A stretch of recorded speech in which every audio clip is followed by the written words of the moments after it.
Hi friends, എല്ലാവർക്കും ഷാനി വ്ളോഗിൻ്റെ പുതിയൊരു വീഡിയോയിലേക്ക് സ്വാഗതം. ഇന്ന് നമ്മുടെ അഡീനിയം ചെടികൾ നിറയെ പൂവിട്ടിട്ടുണ്ട്. അപ്പോൾ അഡീനിയം ചെടികളുടെ കെയറിങ്ങിനെ കുറിച്ചാണ് നമ്മൾ വീഡിയോയിൽ സംസാരിക്കുന്നത്. ഇപ്പോൾ പൂക്കൾ ആയതും പൂക്കൾ വിരിഞ്ഞതും മുട്ടുകളൊക്കെയുള്ള ഒരു അഡീനിയം ചെടിയാണ്. അതേപോലെ അഡീനിയം ചെടിയുടെ തൈകൾ,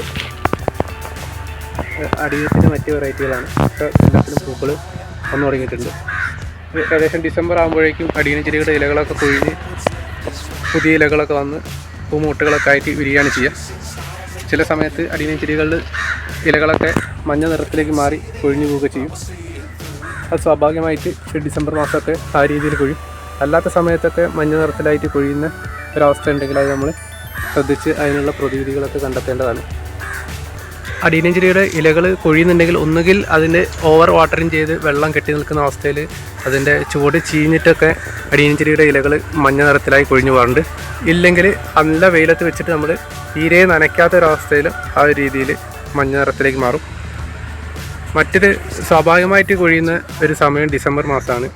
നവംബർ, ഡിസംബർ, ജനുവരി മാസങ്ങളിൽ അഡീനിയം ചെടിയുടെ ഇലകൾ ഒരു ഇല കൊഴിച്ചിലുണ്ടാവും. അതിനുശേഷം നല്ല രീതിയിൽ താഴ്ച വളരുകയും ചെയ്യും. അപ്പോൾ നമ്മുടെ അഡീനിയം ചെടിയ തൈകൾ ഇപ്പം ഈ ഇലകളൊക്കെ ഒരു മഞ്ഞ നിറത്തിലേക്ക് മാറി കൊഴിയുന്നുണ്ട്. ഈ ഒരു തൈ അതേപോലെ കൊഴിഞ്ഞ് പുതിയ ഇലകളൊക്കെ വന്ന് തുടങ്ങിയതാണ്.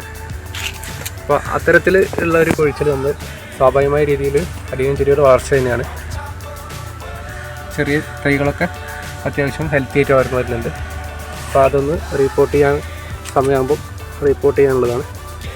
പിന്നെ നമ്മൾ അഡീനിയം ചെടിക്ക് ചെയ്ത് കൊടുത്തിട്ടുള്ളത് റീപോട്ടിംഗ് ആണ്. റീപോട്ടിംഗ് നമ്മൾ ഏകദേശം 3 മാസത്തോളമായി റിപ്പോർട്ട് ചെയ്തിട്ട്. അപ്പോൾ റിപ്പോർട്ട് ചെയ്ത ആ സമയത്ത് നമ്മൾ അത്യാവശ്യം ചാണകപ്പൊടി, മണ്ണ്, കോക്കോപ്പീറ്റൊക്കെ ഇട്ട് റിപ്പോർട്ട് ചെയ്തതാണ്. അതിനുശേഷം യാതൊരു വളങ്ങളും നമ്മൾ ഈ അഡീനിയം ചെടിക്ക് ചെയ്ത് കൊടുത്തിട്ടില്ല. അപ്പോൾ ഇത്രയൊക്കെയാണ് നമ്മുടെ അഡീനിയം ചെടികൾക്ക് നമ്മൾ ചെയ്ത് കൊടുത്തിട്ടുള്ള കെയറിങ്. അതുകൂടാതെ നല്ല വെയിലത്താണ് അഡീനിയം ചെടി വെക്കേണ്ടത്. നല്ല വെയിലുണ്ടെങ്കിൽ ഏത് അഡീനിയം ചെടിയും പൂത്ത് കിട്ടും. റിപ്പോർട്ടിങ് ചെയ്തിട്ടില്ലെങ്കിലും അഡീനിയം ചെടികൾ ഹെൽത്തി ആയിട്ട് തന്നെ പൂത്ത് കിട്ടുകയും ചെയ്യും. പിന്നെ നമുക്ക് ഡ്രിം ചെയ്ത് കൊടുക്കാം. Pruning, hard pruning, soft pruning ഒക്കെ ഉണ്ട്. ആ രീതിയിൽ നമ്മൾ തണ്ടുകൾ കട്ട് ചെയ്ത് കൊടുത്തിട്ടുണ്ടെങ്കിൽ ഒന്ന് ബുഷിയായിട്ട് അഡീനിയം ചെടികൾ വളർത്താൻ സാധിക്കും. നമ്മൾ കട്ട് ചെയ്തിട്ടുള്ളതാണ്. അതേപോലെ എയർ ലെയറിങ് വഴി തൈകൾ ഉണ്ടാക്കിയെടുക്കാം. അതിന് വേണ്ടിയിട്ട് നമ്മൾ ലെയർ ചെയ്ത് വെച്ചിട്ടുള്ള ഒരു അഡീനിയത്തിൻ്റെ തണ്ടാണ്. അതിലും പൂമുട്ടുകൾ വന്നിട്ടുണ്ട്. നമ്മൾ അത്യാവശ്യം ഹെൽത്തി ആയിട്ടുള്ള മൂപ്പത്തിയ തണ്ടുകൾ നോക്കിയിട്ട് ഇതേപോലെ ലെയർ ചെയ്ത് വെച്ചിരിക്കുകയാണ് ചെയ്തിട്ടുള്ളത്.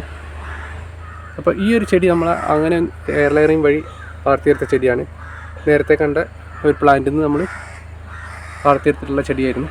അപ്പോൾ അതിനും നമ്മൾ എയർ ലെയറിങ് ചെയ്ത് വെച്ചിട്ടുണ്ട്. അപ്പോൾ ഇത്രയൊക്കെയാണ് നമ്മൾ അഡീനിയം ചെടികളുടെ കെയറിങ്ങിനെ കുറിച്ച് ശ്രദ്ധിക്കാനുള്ളത്. ഓവർ വാട്ടറിങ് അഡീനിയം ചെടികൾക്ക് നല്ലതല്ല. അതേപോലെ നല്ല വെയിലുള്ള സ്ഥലത്ത് വെച്ച് കൊടുക്കുക. വീഡിയോ അവസാനിപ്പിക്കുകയാണ്. വീഡിയോ ഇഷ്ടമായ ലൈക്ക് ചെയ്യാൻ മറക്കരുത്. മറ്റൊരു വീഡിയോയിൽ കാണുന്നവരെ എല്ലാവർക്കും ബൈ ബൈ.